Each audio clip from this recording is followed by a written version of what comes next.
Sarah Tola TV, la chaîne qui assure, Bato bakomi comme ma vie lokola na Hollywood, toi na prince ya Hollywood wana na États-Unis côté Sarah. Sarah pesa nani Donald Trump mbote opesi pe na Shawn Michael mbote opesi lingana nani o mbote nani Jonani Van Damme pesa epé mbote so kwe na Maison Blanche opesi mokonzi ya Maison Blanche mbote yebisa ye aisali yo. La vie aujourd'hui bato bakomo ma vie lokola toi na prince ya Hollywood ndeti on était dans un film ndeti tozo tourner film nyonso tozo sala deux ans nango lokuta eza nango réalité.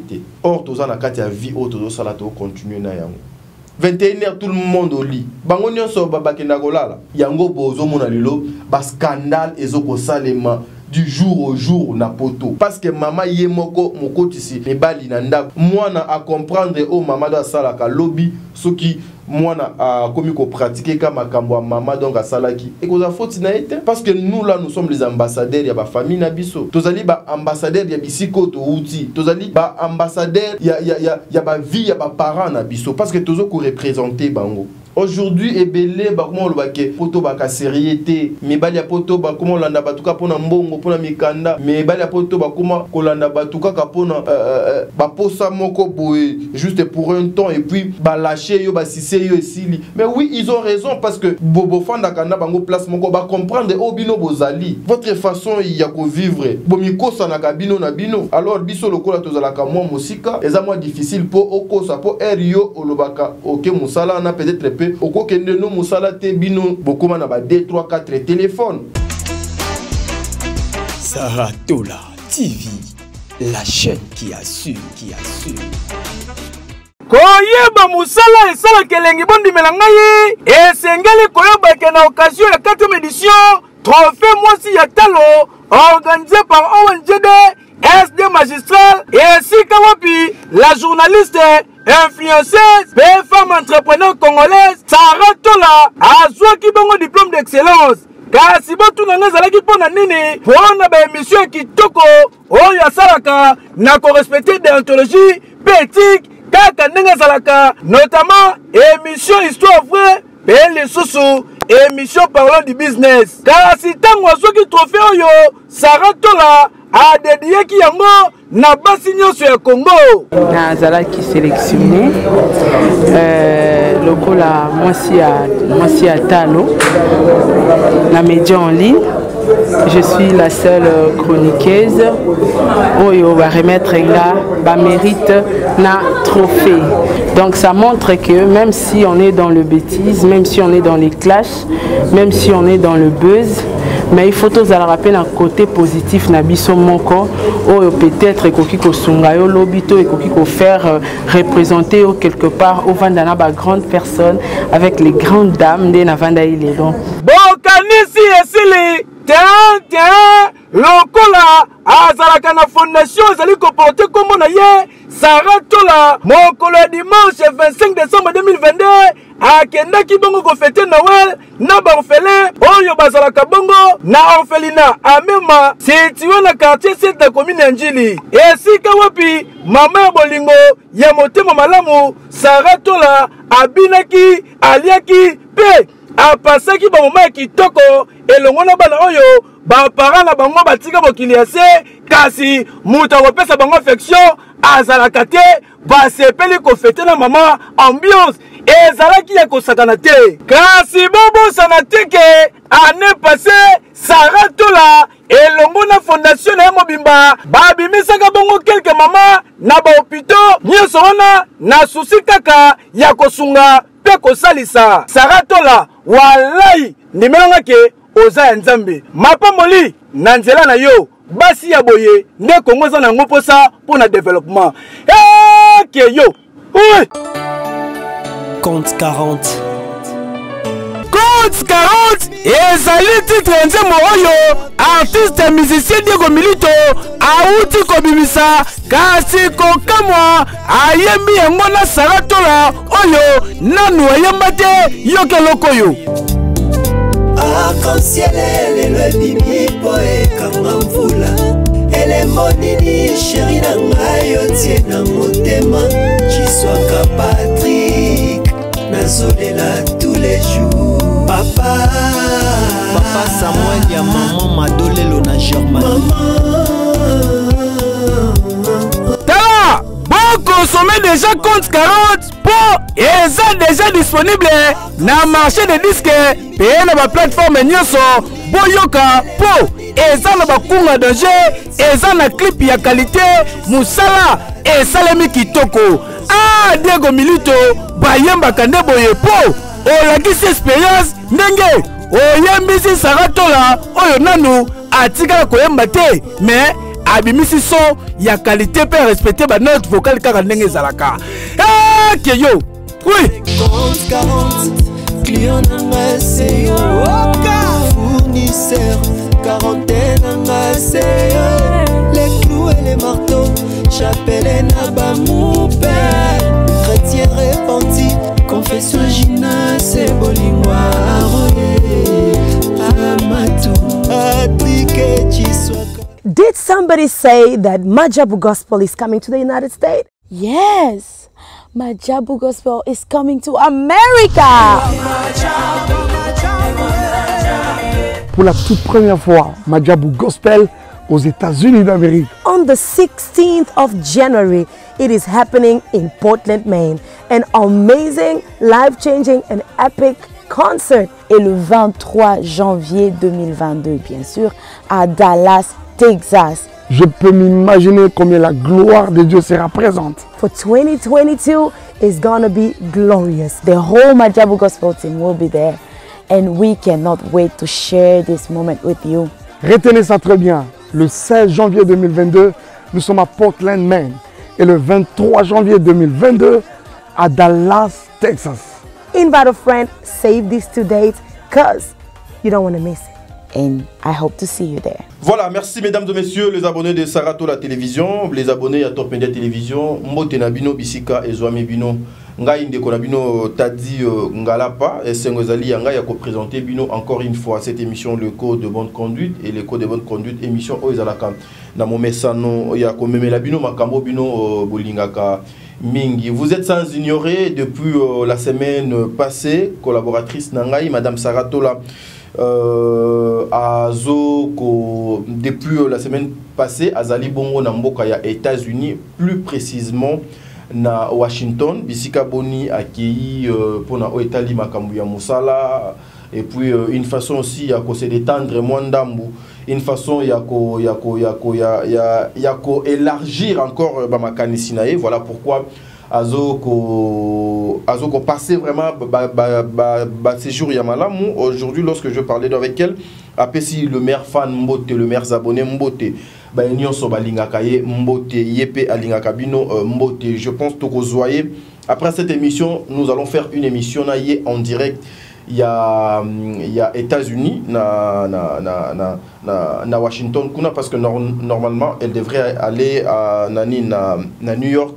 Lelo ou lobby, mais Lelo Azalika na Washington. On va donc essayer un peu de parler naïe après cette émission. Mais cette émission est concernée nano bamamo nyonso bazali na plus de 40 ans. Na ba petite sœur oh ba na 30 ans parce que ba nyonso ba na 30 ans, ba petite sœur nangai. Ba grande sœur nanga oh déjà boza na ba 40 et quelques, boza na ba 50, ba maman nanga. Na kanisi bokoki kozwa ba kiti bo fanda parce que to linga moyeto solo na bino. Par rapport à la réalité, par rapport à la vie, bande konangai, ba maman nanga bokomi komene, surtout ba maman nanga ya poto, ba sœur nanga poto, ba cousine nanga ya poto, ba nièce nanga ya poto, par rapport à la vie bokomi komene, sincèrement, ça fait pas quelque chose de bien. Et lo konini nga votre frère Tadingala Panamemi Bino, na memi bino mokolo alelo na Saratola Télévision et puis na Top Media Télévision. Ezali makamwa pasi. Ezali ce qui fait tellement mal. Ezali makambo o de fois on ne sait pas où allons-nous. Mokili oyo tokosala nini. Et puis des fois on se pose des questions batunini o tokosala confiance. Et pourquoi tokosala batouana confiance? Ba chroniqueuse nyonso bino ba yeboza na ba 40 ans bozu pe ba kiti bofandi. Bofandi ba kiti wana bozu ba kiti pe boche wana to me kofana na to me kosola na bino. Vous qui faisiez des émissions aujourd'hui pour insulter que les gens, prenez aussi les chaises, mettez vos chaises là à côté. En tout cas, cette affaire de GL Show, moi je ne peux jamais répondre à sa place. Parce que je ne suis pas la bouche autorisée de GL Show. Mais je me sens dans l'obligation aujourd'hui de faire cette émission pour parler avec vous, mes frères, pour parler avec vous, mes sœurs. Par rapport à moi, le Kouta Mokobo, Eza est belé tout autour, il y a histoire, il y a GL Show.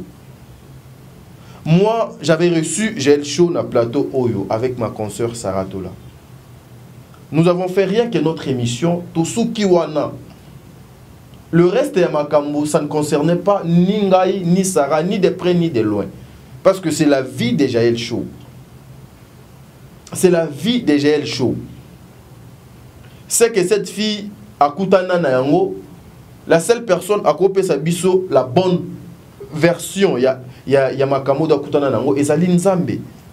Et puis sa famille, Oyo, Bango Nyonso Bazaï, Yakoku Fate. Mais pourquoi aujourd'hui, si vous voulez insulter GL Show, vous allez mélanger Nabiso Bato, Toyambaki, GL Show Nakati? C'est pour quel intérêt? Parce que vous allez bénéficier quoi? Bozo Kobanga Nini. Parce que moi je vous dis, mes frères et sœurs, cette affaire de GL Show, il y a des choses graves, Nakati. Il y a des choses graves, il y a des choses sérieuses. Et moi je vous dis, Bande Konanga, on va vous balancer des photos. Il y a des gens qui ont moi sur GL Show, donc ezalaki. Nandenge bakenda ko salisa mwana yo ya moi si GL Show, excusez-moi, ya ko benge mwana moi sur bon. Eza lingala. Ndeko o ya moi si GL Show même place bakenda ko salisa et c'est choquant. C'est choquant, ça fait très mal aujourd'hui de voir que au monde une partie ya Batou passer à la télé, faire des émissions pour chercher ya ko démentir. Yako finga, yako insulter, yako bimisa makambo ezali, ezopesa moi si valerte. Ezopesa moi si valerte, ba maman nanga. Vous qui soutenez aussi les mafinga, je vous demande, je vous en supplie, avec un cœur yabolingo, avec un cœur qui saigne, avec un cœur, lokola frère Nabino, vous devez essayer un peu de voir la vie autrement, de définir la vie ndenge mususu. Tozalaki na 2000, lelo tozana 2023. Jour pour jour, tozali 23 ans depuis 2000 ans, Tililo. Tozalaki lobby na 2020. Lelo tozana 2023, 3 ans passés. Ma soeur, mon frère, toi qui me regardes là. Yo odongo soutenaka, batu oyo ba fingaka batu na télévision. Batu oyo ba fingela kabino batu na télévision. Depuis que ba banda ko fingela yo batu jusqu'au jour d'aujourd'hui, tu gagnes quoi maman? Tu gagnes quoi papa? Tu fais la gloire de qui? Ozo humilier nani pepo na nini? Na compte na yo na banque, combien ekotaka juste pour les insultes au batu bazoya ka ko fingela yo batu à la télé? La communauté congolaise, aujourd'hui, nous sommes plus respectés, même aux yeux, il y a la nation mususu, à cause il y a kibuzo bana animalité oyo et la tibiso, kibongulu et la tibiso na ba cerveau na biso. Ça fait pas quelque chose de bien, mes frères et sœurs. Ça fait pas quelque chose de bien.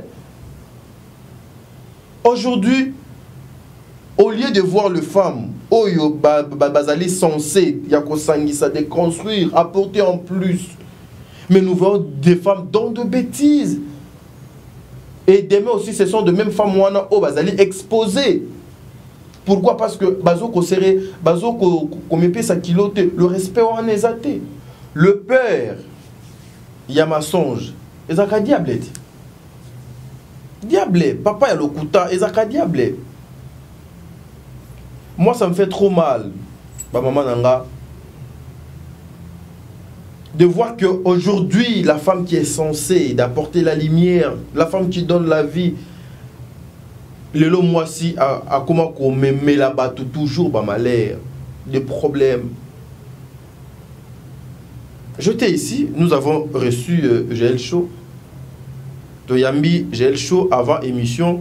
Atali Sibiso Makambo, il fallait doit Atali Sibiso to moni au biso de fallait tout monde en pleine émission GL Show à même à l'axa qui biso quiz na yendenge nini quiz yande kwa na do ikomaki.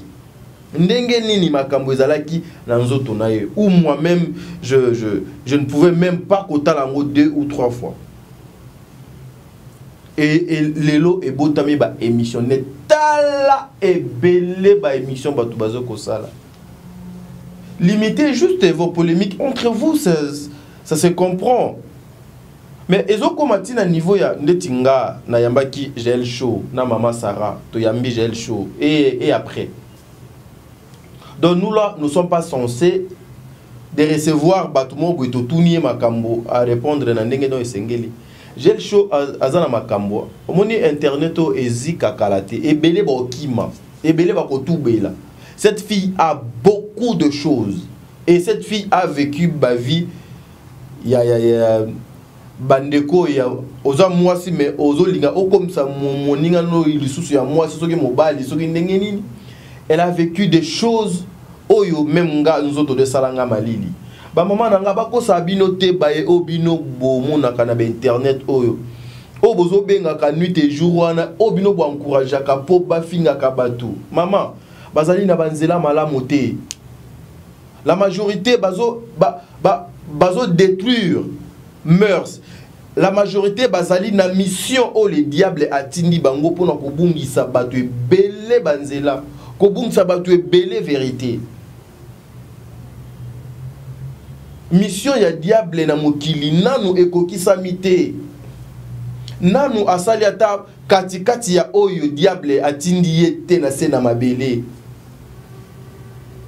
Aujourd'hui, le diable est incarné par la femme. Il faut qu'on se le dise.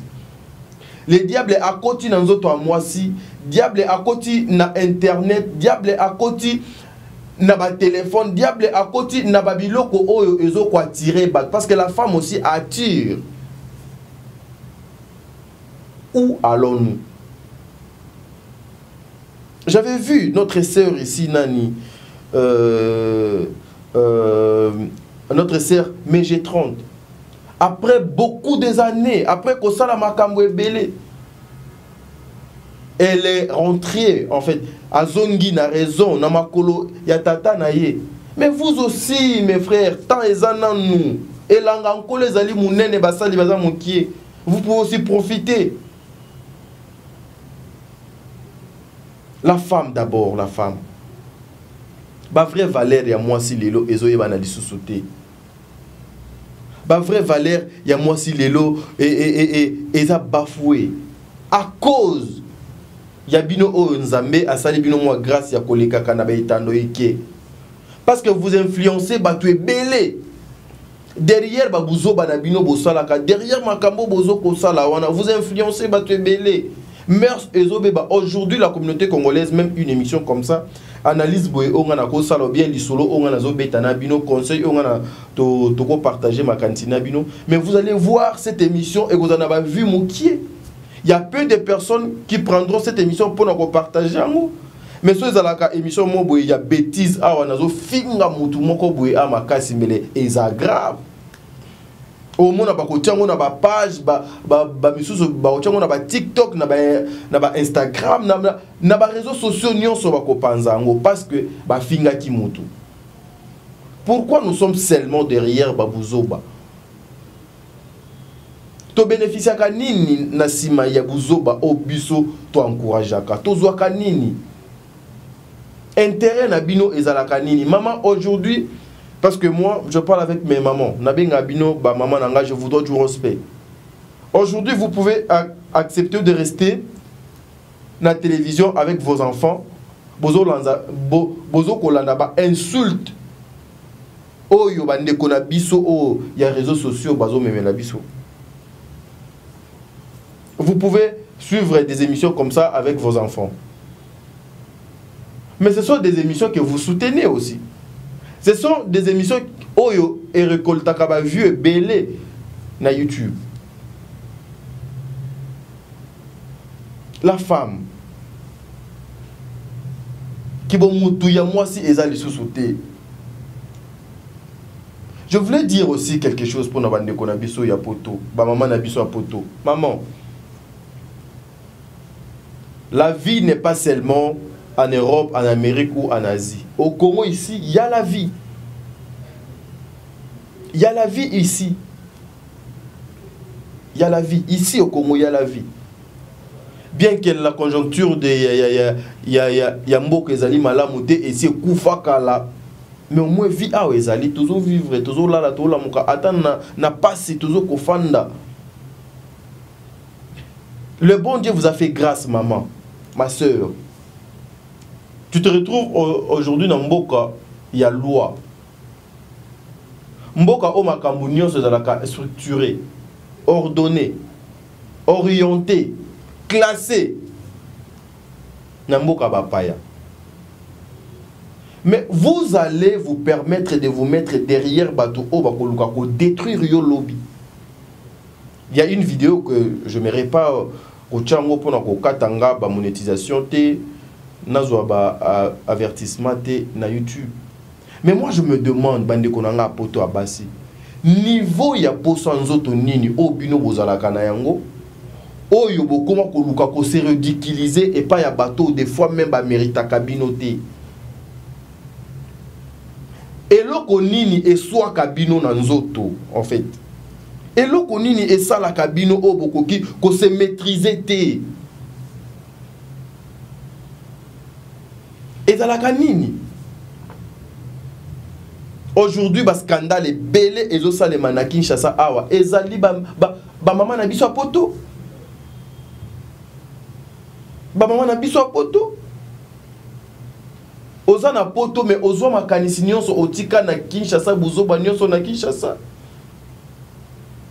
La majorité des femmes au tobengaka ba femme celle boli misanga ba maman nanga. Mais la majorité bazala ka ba femme celtin. Baza ba femme celtin. La majorité va comme ka ba marié de 23h à 4h du matin. A commis en couple. De 5h du matin, 22h, azali femme seule, célibataire.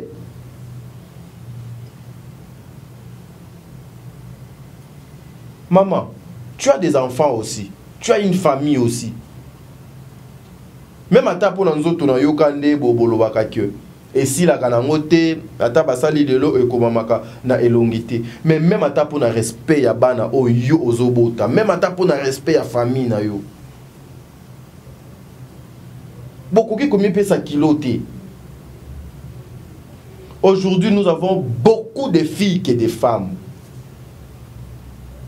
Beaucoup, je dis beaucoup de filles que des femmes, bien que ba âge nabino, ba 40 ans, ba 30 ans, ba 25 ans. Parce que vous savez, une femme c'est celle-là, oyo afandaka alobi. Na fandi awa, je suis une femme, non sala oyo, non sala oyo, non sala oyo. La femme c'est celle-là qui donne la vie, qui donne l'espoir, oyo, azong sa sous au goût. Mais aujourd'hui, ça choque, ça fait trop mal. Il y a l'isolo moko na poto za na bandeko moko moi na fanda wanate. To fanika boye mokolo mususu na kin azobeta lisolo ndenge ba master na bango ya poto ba koma ko calculer ba mibali ya Kinshasa ndenge na okende kin boye fona fandaka na ba restaurant boye na fréquenter ba milia boye peut-être na okuta na député peut-être na okuta na ministre peut-être na okuta na politicien mo boye poto lingana alinganga. Moi, je connais, il y a des femmes qui quittent l'Europe, l'Amérique, au Bayaka, Kinshasa, pour na koluka mibali. Et ça m'a bête. Mais ozo ya koluka mobali yango na ndenge nini na moyen nini, na nzela nini, pozwaye na ndenge nini. Bozo ya komisa mbwisa bande konanga basi. Bozo ya kosi la valeur. Parce que la majorité, bazo kabino ba femme na bango ya ba plaisir, ba femme de passage kutu na koloba. Parce que impossible papa moko azana mwasi na ena bana na ena ndako atika bango alanda yo. Non, preuve herbo yaka bofanda kana hotel bomona ka batwana peut-être na hôtel na yo soki a umeli a kosala do 1 heure du temps, 2 heures du temps a sali lo besoin na ye et sili a pesio soki mbongo donc a kopesa donc a matina mutu kwa do akena ye ake continuer vie na ye. Est-ce que c'est ça la vie vraiment? Est-ce que c'est ça vraiment que nous avons besoin? Est-ce que c'est ça vraiment oyo ekoki ko tia yo à l'aise? Cette dame où je vous parle, elle vient d'être filmée par un homme. Pourquoi? Parce que mobali na ye ya Kinshasa awa akangi na mobali mususu ya Kinshasa, parce que la majorité des basi ya poto na Kinshasa baka na mobali moko te. Biso moko to ba témoin ya makambo ebele. Nous avons vécu ça aussi. Ebele bazalaka na mobali moko te na kin. Aza na mibali ata misato. Aza na mibali même ata 4, même ata 5. Siko yaya. Là tout n'a pas question. Des fois ba mibali yana misusu. Bo futela bango bandako. Ba misusu bosomela bango ba mituka. Ba misusu osomela ena provision o misusu na bilamba. Siko yebisanga yo mutu moko. Kuna otindi futanda, awa otindi bilamba, awa osomi do abonnement ya ndako. Tu bénéficies quoi? Ton intérêt c'est quoi? Là je parle avec mes sœurs. Ton intérêt c'est quoi? Réveillez-vous. Ton intérêt c'est quoi? Au bénéficier nini, au kozwa nini? Kaka poso ki jour okoya Kinshasa, oyo asalio nyomi titi, o pe asalio nyomi titi, et à la fin tu vas gagner quoi? Le respect de la femme est à sous-sauter. Aujourd'hui, la modernisation est beau mignon. Mais j'encourage ma famille oyo bazo ko éduquer bana na bango bien. J'encourage ba couple oyo ils ont maintenir bien que la technologie, bien que ba mi pépignon so oyo. J'encourage des relations bien assises. Toi qui es en Europe ou en Amérique, yo ope ozana Kinshasa awa. Tu as ton homme na poto, tu as ta femme na poto.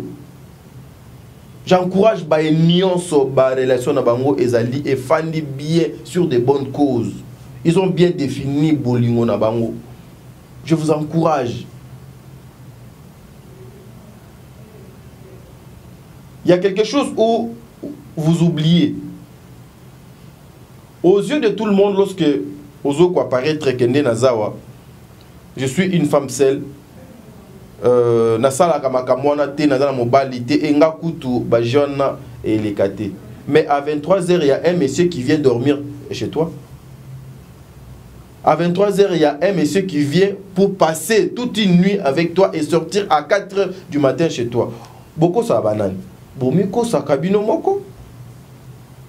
Bomiko sa kabino moko. Et des fois aussi peut-être banano pe bako comprendre donc le mot. Bino bokanti bano bino bokenda kolali sawana. Allez. 21h tout le monde au lit. Bango nyonso babakenda kolala. Yango bozo mona lilo ba scandale ezoko salema du jour au jour na poto. Parce que maman yé moko mokotisi mibali na ndako. Mwana a comprendre o maman do sala ka lobby soki mwana a komi ko pratiquer kama makambo a maman donc a salaki et koza faute na été.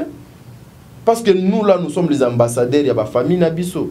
Tozali ba ambassadeurs ya bisiko to outi. Tozali ba ambassadeurs ya ba vie ya ba parents na biso parce que tozo ko représenter bango.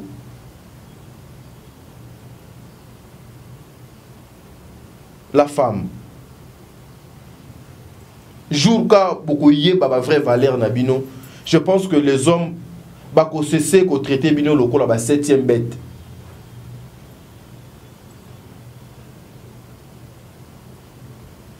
La vie aujourd'hui bato ba komi comme ma vie loko la na Hollywood, toi na prince ya Hollywood wana na États-Unis côté Saraza. Sarah, pesa nani Donald Trump mbote, au PCP na Michael mbote, au PC lingana nani nani mbote nani Jonani Van Damme, pesa épée mbote. So kwe na Maison Blanche au PC mokonzi ya Maison Blanche mbote. Yebisaye aisa lieu. La vie aujourd'hui, comme ma vie, le prince, il y a Hollywood. On était dans un film, on était tourné film, nous sommes deux ans le kuta, ils ont réalité. Or, tous ans la vie, autre ça la continuer na yango. Il y a un temps, il faut se dire non. Faut le appeler N-O-N. Ça choque que moi ça me fait mal. Moi ça me fait tellement mal que vous ne pouvez même pas imaginer. La vie est au singulier. Bah maman nanga. La vie est au singulier. Respectons-nous. Juste moi respect à mon qui. Pour mutu mususu à respecter yo moko faut o me pesa ça doit respect wana, o me pesa valeur, o me pesa kilo maman. Réputation basomba kangote. Regarde, lelo ebele bazo kutana na ba problème ebele bazo kolela. Bazo ko souffrir même nous là des fois on n'a plus confiance en nous. Pourquoi? Parce que hier il y avait des inconscients qui étaient passés donc avant nous abusés et aujourd'hui tout le monde comment ko biso dans la sac moko. Bande konangai. Beaucoup de personnes, bon, moi, c'est que moi, je dis le coup là-bas, n'importe quoi. Mais je sais de quoi je parle. Bande konabiso, oh, déjà, si mes bali babo, tu sais, bango. Bazo qu'on s'est respecté jusqu'au jour d'aujourd'hui. Bien que mon bali doit botissier, aboyi akei. Mais azoko bunda kobo ko la banana du début jusqu'à la fin, yé moko. Nabo solo nzambe azala na bino. O bozoko semer lelo et pas banana, vous allez récolter ça. Vous allez récolter ça un jour. Mais ba oyo babota bazo continuer ko bota kaka na kati ya bêtise. La vie va continuer aussi comme ça. Bon bana peut continuer ko lela peka bongo. Et ben instrument nabino c'est bateau au baleka à la télévision. J'ai un ami où je peux pas citer son nom.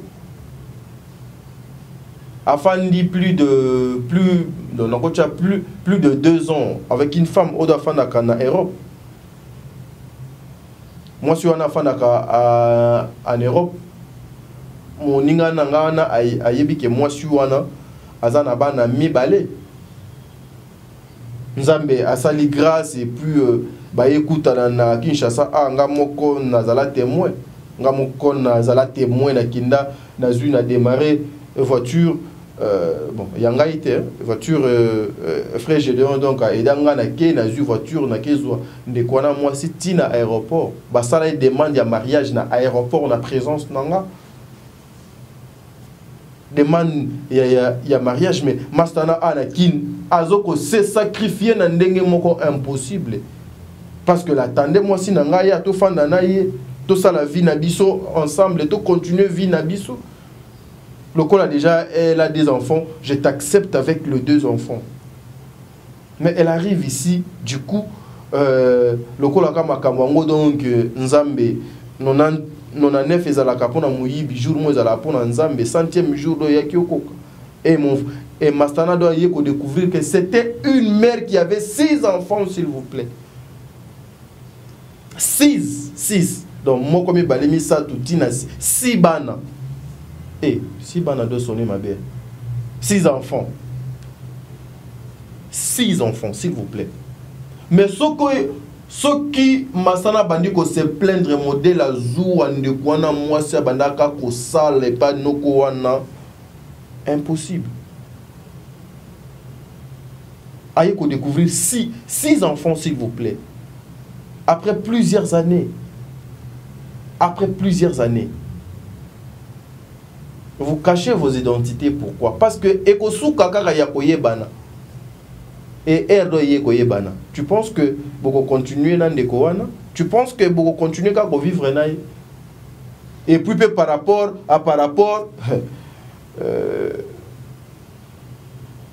ma beza. Pour me payer ça qu'un respect. Aujourd'hui, ebele ba comment on le bake mais bali ya poto ba ka sérieuxté, mais bali ya poto ba comment landa batuka pona mbongo pona mikanda, mais bali ya poto ba comment kolanda batuka ka pona ba posa moko boye juste pour un temps et puis ba lâcher yo ba sisé yo esili. Mais oui, ils ont raison parce que bobo fanda kana bango place moko ba comprendre obino bozali.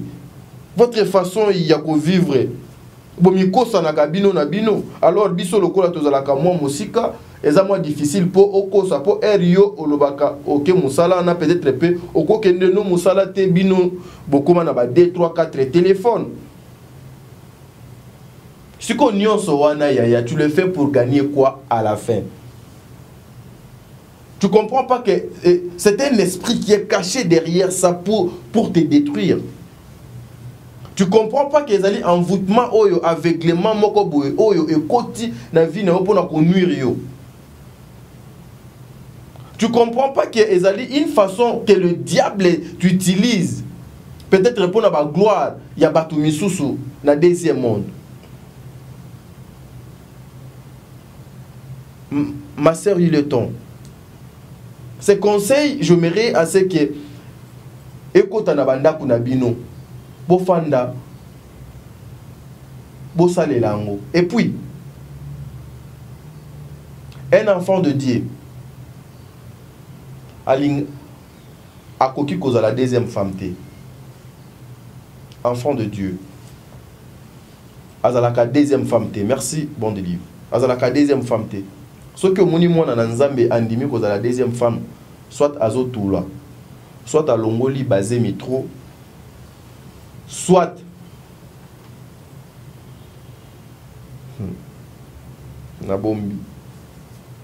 c'est grave.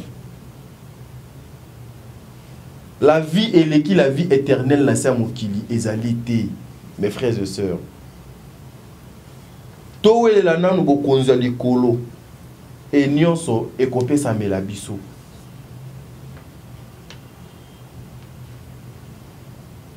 C'est ça. Et quand ça met la biso n'a pété.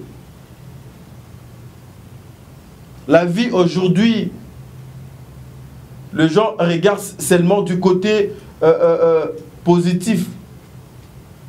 Regarde seulement un iPhone 13. Je vais m'accrocher à celui-là. Je vais m'attacher à celle-là parce que la sécurité sociale kuna oui mais et tant que tous en nous vivons, il y a encore de l'espoir. Il y a encore de l'espoir. Respectez-vous. Mi pesa kilo.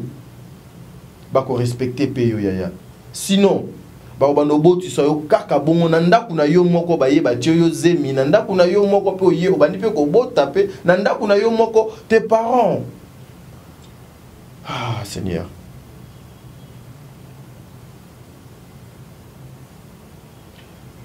Lobe koleka lelo na kanti bon de livre salinga déjà sin kuna na sima caméra ndeto suki pona si j'ai la biso ya mokolo lelo. Je voulais justement vous dire quoi mes sœurs. Vie est très compliquée, vie est à kamoko, vie est à kamé balete. La vie est au singulier. Regardez place nini ngazo tia lokolo.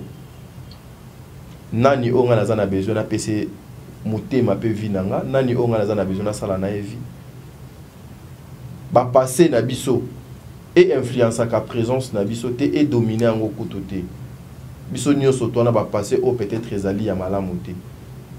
Mais nous devons toujours faire un effort lokola passer on a si eleki passer eli kolobake o déjà si eleki toza lelo biso tozo sala ni poto préparer lobi na biso.